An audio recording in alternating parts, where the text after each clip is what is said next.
Hey ladies and gentlemen, welcome back to the channel. My name is KPZ. I'm your host on the home of the slightly above average ship review.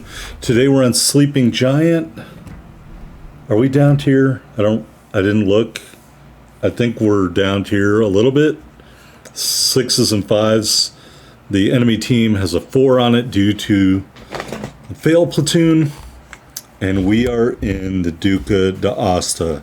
Now, why, you ask, is KPZ a DD main, quote unquote, in his own very own words? Why are we in the Duca D? And the answer is simple. The treasure hunt ended today. And although I did not complete the treasure hunt this year, I completed it last year. I was trying to get Shinonome. And the treasure hunt for me came down to 3 ships. When I opened that Super V crate last year, it came down to Shinonome, came down to the French Tier 5 premium cruiser de Grasse, and it came down to this ship, the Duca D. And when I opened that crate, my hopes were dashed. I did not get Shinonome. I acquired Shinonome later from another Super V crate that I got in some other way. Instead, I got this ship, the Duca D, and I've yet to review it until right now. Why, you ask? Because I don't play cruisers. Now, these cruisers have been bolstered somewhat with the addition of semi-armor piercing, if I'm understanding what the SAP abbreviation stands for. You can see it should be loaded there. It's like a red hash mark. I wish they'd made it a little bit more visually different than armor piercing. Maybe we'll put some black stripes on it or white stripes on it. Anyway, we've got SAP module here in the Duca D. And the thing to know if you're not familiar with Italian cruisers, they're very fast, they've got great concealment, and that armor piercing slaps. So we're going to slap around some opposing cruisers today with our armor piercing.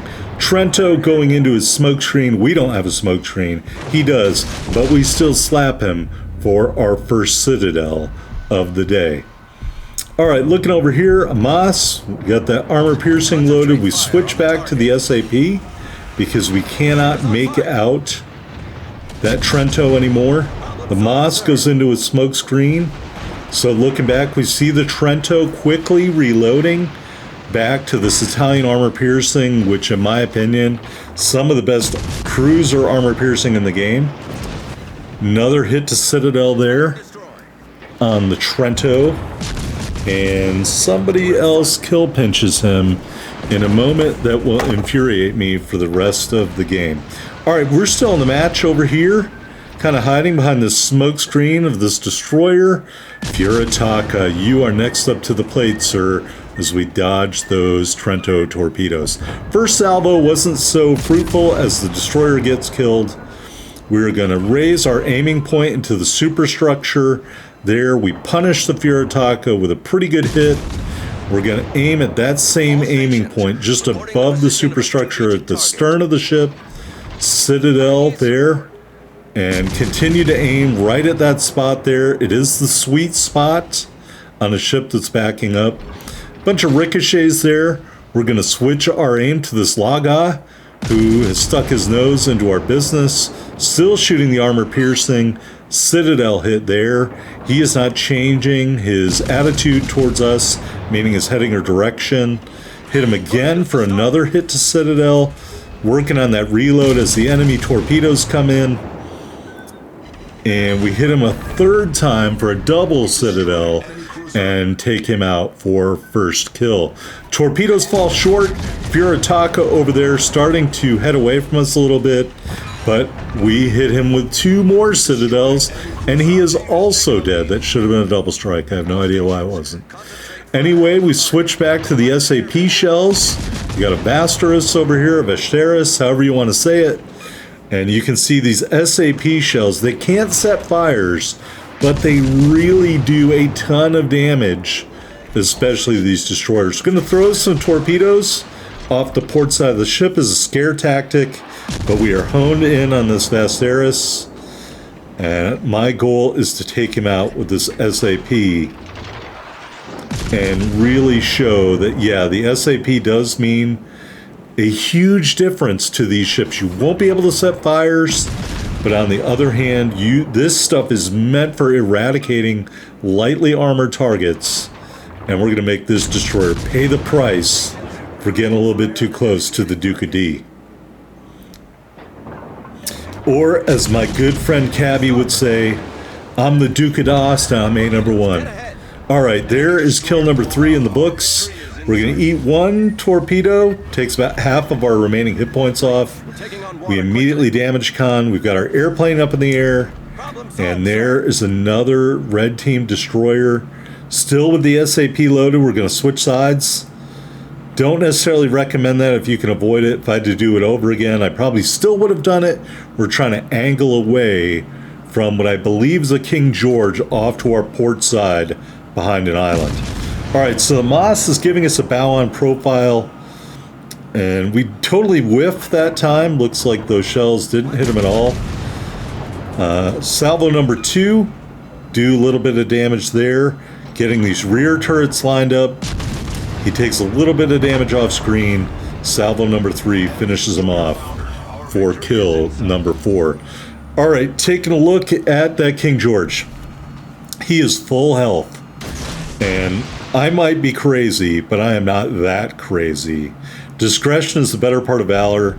He's not shooting at me. I am not going to shoot at him. I'm going to back up. I'm going to get a solo base cap here on Bravo, flip that cap from red to blue. And then over here we got a Fubuki, and we got a red team battleship, and I'm going to turn my attention that way.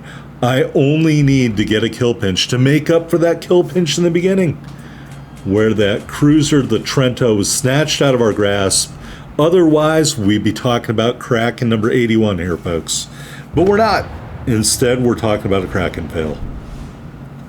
Because we're going to just back out here. The King George, full health, way too far away. He's running away. And I am just not going to be able to get enough shots off of this New Mexico to get it done for you today in the Duca D. We're shooting. We can't set them on fire. This is where not having HE shells comes to hurt you in this ship, because you're not going to do damage over time. You've got to count on actual penetrations to do damage. And definitely, I could understand if somebody said the SAP was not for them. I don't think it's as necessary in maybe a Geneva or maybe a Gorizia, which I don't own the Gorizia. That's just one man's opinion. The match ends, he gets killed by somebody else, and we're left holding a big helping of disappointment in the Duca D. All right, here we are on the victory screen.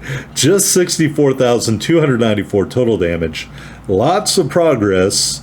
4 kills, 9 hits to Citadel, and that solo base cap. We ended up with 418,000 and change in the silver department, and 7960 ship XP and commander XP. 2948 base XP, boys and girls, and we're at the top of the board with those 4 big kills in the Duca D. So even though I don't play cruisers very often, I want to talk about this cruiser today. It was the reward, quote unquote, that I got out of the original Super B crate and the treasure hunt. Unfortunately, this year wasn't worth my time or gold. All right, upgrades, aiming system mod 1. Propulsion, steering gears mod 2, pardon me. And the SAP artillery for this ship, yes, I think it is a good trade, and so I would do it. And I don't know what I would still be talking about there. Here in the consumables, 2 charges of the sonar.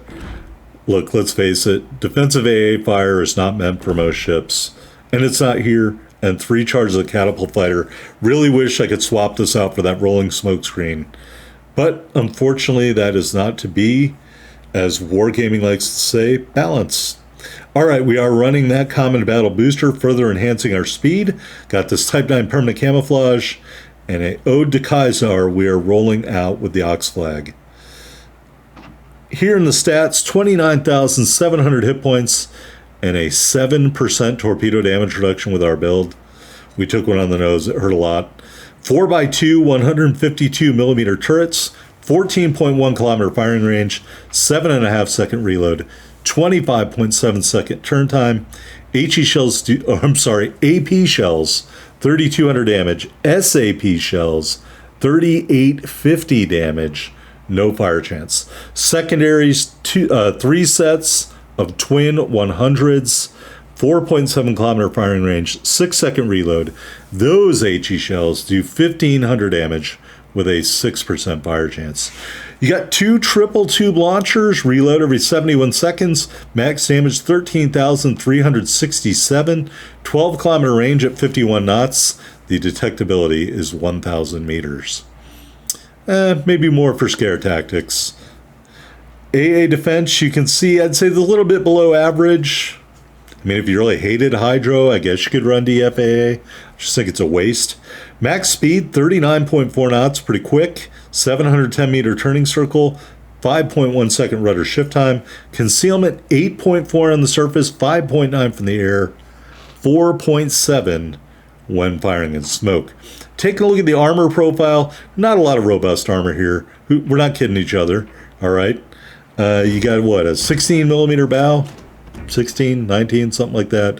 Above water citadel, not heavily armored. You're going to get crushed. What else is there to talk about? Here's our commander. We run the base commander, so I can do a triple concealment build on the Duca D. So we've got Makawa and Swirsky as inspirations. The base trait reduces damage to the ship. We got no fly zone to boost our pitiful AA. We don't use HE. I mean, except in the secondaries, I don't think that's worth it. Torpedo speed, that's one of the worst stats the ship has, the speed of the torpedoes. So I run the no-fly zone. Look at me now. That's the triple concealment. You could run crisscross if you don't care as much about that, but I do. Velocious, you're buying into your speed and rudder shift, which are already really nice in this ship. And you would never need smoke on the water because this ship doesn't have a smoke screen. And Unstoppable, the Duca D, in my opinion, does have a tendency to get propulsion knocked out. So that's why I run this commander in this ship, and that's why I run Unstoppable as my legendary skill. Your mileage may vary, kids, but what doesn't vary is the quality of these reviews, slightly above average. Hit that subscribe button, hit that like button, share it with somebody who you think would like to see it. That is the Duca D, last year's Super V Crate reward. Hope you enjoyed it.